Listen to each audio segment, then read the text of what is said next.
അപ്പസ്തോല പ്രവർത്തനങ്ങൾ 5-ാം അധ്യായം. അനനിയാസും സഫീറായും. അനനിയാസ് എന്നൊരാളും അവൻ്റെ ഭാര്യ സഫീറായും കൂടെ തങ്ങളുടെ പറമ്പ് വിറ്റു.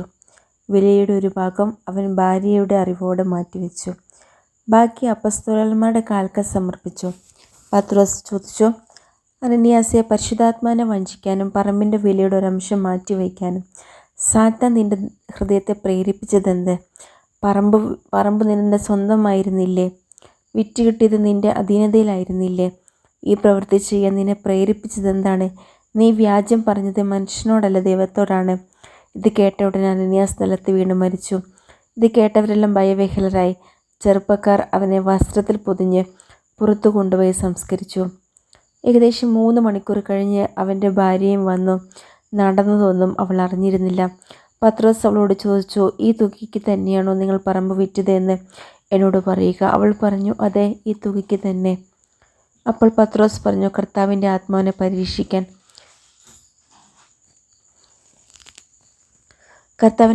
പരീക്ഷിക്കാൻ നിങ്ങൾ ഒത്തുചേർന്നത് എന്ത്? ഇതാ, നിന്റെ ഭർത്താവിനെ സംസ്കരിച്ചവരുടെ കാലച്ച വാതിലിന് പുറത്ത് കേൾക്കാം. അവർ നിന്നെയും കൊണ്ടുപോകും. തക്ഷണം അവൾ അവൻ്റെ കാൽക്കൽ മരിച്ചു വീണു. ചെറുപ്പക്കാർ അകത്ത് പ്രവേശിച്ചപ്പോൾ അവൾ മരിച്ചു കിടക്കുന്നത് കണ്ടു. അവർ അവളെ എടുത്തുകൊണ്ടുപോയി ഭർത്താവിന് സമീപം സംസ്കരിച്ചു. സഭ മുഴുവനിലും ഇത് കേട്ട എല്ലാവരിലും വലിയ ഭയമുണ്ടായി. അത്ഭുതങ്ങളും അടയാളങ്ങളും. അപ്പസ്തോലന്മാരുടെ കരങ്ങൾ വഴി ജനമധ്യത്തിൽ വളരെ അടയാളങ്ങളും അത്ഭുതങ്ങളും സംഭവിച്ചു കൊണ്ടിരുന്നു. അവർ ഏക മനസ്സോടെ സോളമൻ്റെ മണ്ഡപത്തിൽ ഒന്നിച്ചു കൂടുക പതിവായിരുന്നു. മറ്റുള്ളവരിൽ ആരും തന്നെ അവരോട് ചേരാൻ ധൈര്യപ്പെട്ടില്ല. എന്നാൽ ജനം അവരെ ബഹുമാനിച്ചു പോന്നു. കർത്താവിൽ വിശ്വസിച്ച പുരുഷന്മാരുടെയും സ്ത്രീകളുടെയും സംഖ്യ വർദ്ധിച്ചു കൊണ്ടേയിരുന്നു. അവർ രോഗികളെ തെരുവീഥികളിൽ കൊണ്ടുവന്ന് കിടക്കകളിലും കട്ടിലുകളിലും കിടത്തിയിരുന്നു. പത്രോസ് കടന്നു പോകുമ്പോൾ അവൻ്റെ നിഴലെങ്കിലും അവരിൽ ഏതാനും പേരുടെ മേൽ പതിക്കുന്നതിന് വേണ്ടിയായിരുന്നു അത്. അശുദ്ധാത്മാക്കൾ ബാധിച്ചിരുന്നവരും രോഗികളെയും വഹിച്ചുകൊണ്ട് ജനം ജെറുസലേമിന് ചുറ്റുമുള്ള പട്ടണങ്ങളിൽ നിന്ന് വന്നിരുന്നു. എല്ലാവർക്കും രോഗശാന്തി ലഭിച്ചു. കാരാഗൃഹത്തിൽ മോചനം. എന്നാൽ പ്രധാന പുരോഹിതനും അവനോട് ചേർന്ന് നിന്നിരുന്ന സദുക്കായി വിഭാഗവും അസൂയ നിറഞ്ഞ് അപ്പസ്തോലന്മാരെ പിടിച്ച് ബന്ധിച്ച് പൊതു കാരാഗൃഹത്തിലടച്ചു. രാത്രി കർത്താവിൻ്റെ ദൂതൻ കാരാഗൃഹവാതിലുകൾ തുറന്ന് അവരെ പുറത്തു കൊണ്ടുവന്ന് അവരോട് പറഞ്ഞു, നിങ്ങൾ ദേവാലയത്തിൽ ചെന്ന് എല്ലാ ജനങ്ങളോടും നവജീവൻ്റെ ഈ വചനം പ്രസംഗിക്കുവിൻ. സംഘത്തിൻ്റെ മുമ്പിൽ അവർ ഇത് കേട്ട് പ്രഭാതമായപ്പോൾ ദേവാലയത്തിൽ പ്രവേശിച്ച് പഠിപ്പിച്ചു കൊണ്ടിരുന്നു. പ്രധാന പുരോഹിതനും അനുചരന്മാരും ഒന്നിച്ചുകൂടി ന്യായാധിപ സംഘത്തെയും ഇസ്രയേലിലെ എല്ലാ ജനപ്രമുഖന്മാരെയും വിളിച്ചു കൂട്ടുകയും തടവുകാരെ കൊണ്ടുവരാൻ ജയിലിലേക്ക് ആളയക്കുകയും ചെയ്തു. ആ സേവകർ കാരാഗൃഹത്തിൽ ചെന്നപ്പോൾ അവരെ അവിടെ കണ്ടില്ല. അവർ തിരിച്ചു വന്ന് വിവരം അറിയിച്ചു.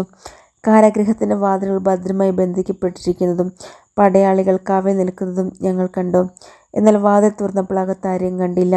ഇത് കേട്ടപ്പോൾ ദേവാലയ സേനാധിപനും പുരോഹിതനും പ്രമുഖന്മാരും ഇതിൻ്റെ പര്യവസാനം എന്തായിരിക്കുമെന്ന് ചിന്തിച്ച് അവരെപ്പറ്റി സംഭ്രാന്തരായി. അപ്പോൾ ഒരാൾ വന്ന് അവരോട് പറഞ്ഞു, ഇതാ, നിങ്ങൾ കാരാഗൃഹത്തിലടിച്ച മനുഷ്യർ ദേവാലയത്തിൽ നിന്നുകൊണ്ട് ജനങ്ങളെ പഠിപ്പിക്കുന്നു. അപ്പോൾ സേനാധിപൻ സേവകരോട് കൂടെ ചെന്ന് ബലപ്രയോഗം കൂടാത്തതിന് അവരെ കൂട്ടിക്കൊണ്ടുവന്നു. കാരണം ജനങ്ങൾ തങ്ങളെ കല്ലെറിയുമോ എന്ന് അവർ ഭയപ്പെട്ടിരുന്നു. അവർ അവരെ കൊണ്ടുവന്ന് സംഘത്തിന് മുമ്പിൽ നിർത്തി. പ്രധാന പുരോഹിതൻ അവരോട് പറഞ്ഞു, ഈ നാമത്തിൽ പഠിപ്പിക്കരുതെന്ന് ഞങ്ങൾ കർശനമായി കൽപ്പിച്ചിരുന്നല്ലോ. എന്നിട്ട് നിങ്ങൾ നിങ്ങളുടെ പ്രബോധനം കൊണ്ട് ജെറുസലേം നിറച്ചിരിക്കുന്നു. ഈ മനുഷ്യൻ്റെ രക്തം ഞങ്ങളുടെ മേൽ ആരോപിക്കാൻ നിങ്ങൾ ഉദ്യമിക്കുകയും ചെയ്യുന്നു. പത്രോസും അപ്പസ്തോലന്മാരും പ്രതിവചിച്ചു, മനുഷ്യരേക്കാൾ ദൈവത്തെയാണ് അനുസരിക്കേണ്ടത്. നിങ്ങൾ മരത്തിൽ തൂക്കിക്കൊന്ന യേശുവിനെ നമ്മുടെ പിതാക്കന്മാരുടെ ദൈവം ഉയർപ്പിച്ചു.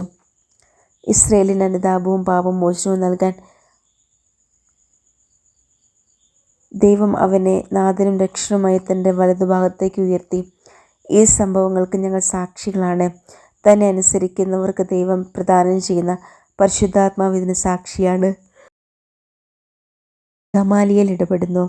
ഇത് കേട്ടപ്പോൾ അവർ ക്ഷുഭിതരാവുകയും അപ്പസ്തോലന്മാരെ വധിക്കാൻ ആഗ്രഹിക്കുകയും ചെയ്തു.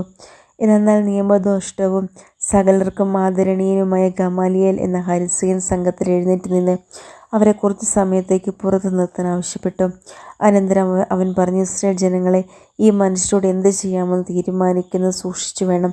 കുറേ നാളുകൾക്ക് മുമ്പേ താൻ ഒരു വലിയവനാണെന്ന ഭാവത്തിൽ തെവുദാസ് രംഗപ്രവേശനം ചെയ്തു. ഏകദേശം 400 പേർ അവൻ്റെ കൂടെ ചേർന്നു. എന്നാൽ അവൻ വധിക്കപ്പെടുകയും അവൻ്റെ അനുയായികൾ ചിതറിപ്പോവുകയും നാമാവശേഷമാകുകയും ചെയ്തു. അനന്തരം കനീഷകുമാരിയുടെ കാലത്ത് ഗലീലിയനായ യൂദാസ് പ്രത്യക്ഷപ്പെട്ടു. കുറേ പേരെ ആകർഷ അനുയായികളാക്കി. അവനും നശിച്ചുപോയി. അനുയായികൾ തൂത്തെറിയപ്പെടുകയും ചെയ്തു. അതുകൊണ്ട് ഞാൻ നിങ്ങളോട് പറയുന്നു, ഈ ആളുകളിൽ നിന്ന് അകന്നു നിൽക്കുക, അവരെ അവരുടെ വഴിക്ക് വിട്ടേക്കുക. കാരണം ഈ ആലോചനയും ഉദ്യമവും മനുഷ്യനിൽ നിന്നാണെങ്കിൽ പരാജയപ്പെടും, മറിച്ച് ദൈവത്തിൽ നിന്നാണെങ്കിൽ അവരെ നശിപ്പിക്കാൻ നിങ്ങൾക്ക് സാധിക്കുകയില്ല. മാത്രമല്ല, ദൈവത്തെ എതിർക്കുന്നവരായി നിങ്ങൾ എണ്ണപ്പെടുകയും ചെയ്യും. അവർ അവൻ്റെ ഉപദേശം സ്വീകരിച്ചു. അവർ അപ്പോസ്തലന്മാരെ അകത്തേക്ക് വിളിച്ചു പ്രഹരിച്ചതിന് ശേഷം യേശുവിൻ്റെ നാമത്തിൽ സംസാരിച്ചു പോകരുതെന്ന് കൽപ്പിച്ച് അവരെ വിട്ടയച്ചു. അവരാകട്ടെ യേശുവിൻ്റെ നാമത്തെ പ്രതി അപമാനം സഹിക്കാൻ യോഗ്യത ലഭിച്ചതിൽ സന്തോഷിച്ചുകൊണ്ട് സംഘത്തിൻ്റെ മുമ്പിൽ നിന്നും പുറത്തുപോയി. എല്ലാ ദിവസവും ദേവാലയത്തിൽ വെച്ചും ഭവനം തോറും ചെന്നും യേശുവാണ് ക്രിസ്തു എന്ന് പഠിപ്പിക്കുന്നതിലും പ്രസംഗിക്കുന്നതിൽ നിന്നും അവർ വിരമിച്ചില്ല.